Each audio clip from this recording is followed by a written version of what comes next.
Good afternoon, airgun fans. My desk is a mess, My desk needs some work. Alright, I'm all out of salty shells. I used them all. Wait, I'm good the gun because I have more shells in that one.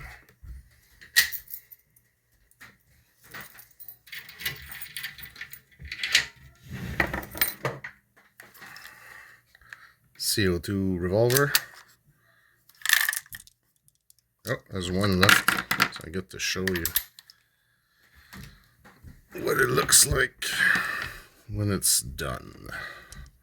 No. Alright, first thing, when they're shot, when they're used, you have to wash them. You have to rinse them out. It's no big deal. It's brass and rubber. I've been doing it, but it doesn't really matter. So these have to go for a wash. Alright, the first batch were out of BB shells. I thought the narrow chamber would give me more push, more pressure. Problem I had was after a couple of days, they jammed up. They were too tight little salt. It's a heart pack of salt that I put in there, and it wouldn't come out anymore. Basically, they would jam in there. So I had made some in pellet shells, and those don't jam. There's more air to break up the salt and send it out. And these they keep well over a week, and I'll reload the gun. I make all of them, and over a week I'll reload the pistol, and they'll still be shooting just fine.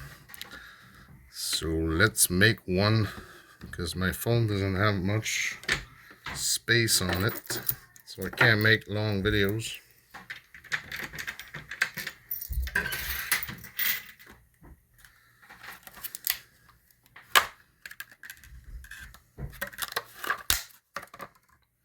Okay, so 177 cleaning plug. We'll put it in. Not too far so we can get it back out. I have a little ketchup for camping ketchup bottle with salt.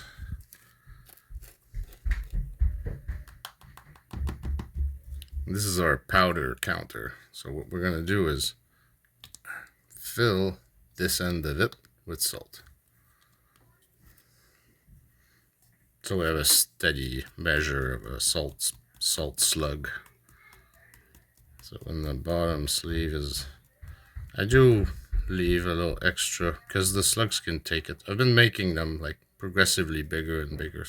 So the sleeve and a little extra. Let's make magnums on this one. Take a cork and thread that in there. Now salt can't escape. Put the powder in the bullet.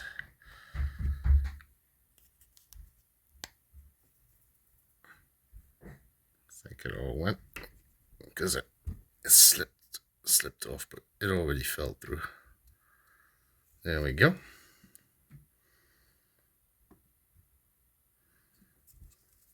Should have all fell out of there.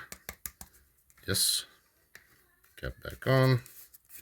Ready for the next one. Take a little syringe from your diabetic from your diabetic kitty, and just put water in it.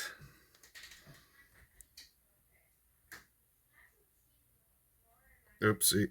1, 2, 3. There, 3 drops.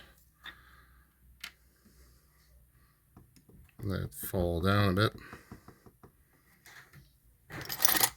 And pack it. A nice big gallon key there.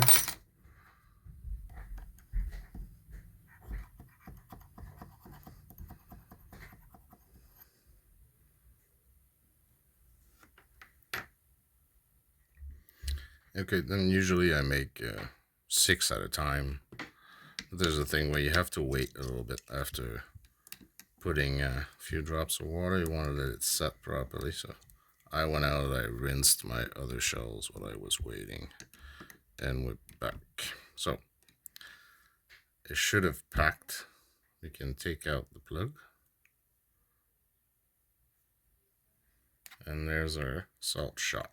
So to permanently keep it in from that end, I just drop in 1 drop of water.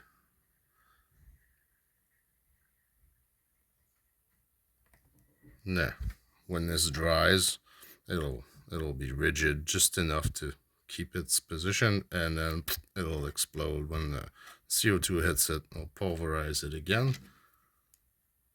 Be very careful when you use tiny needles.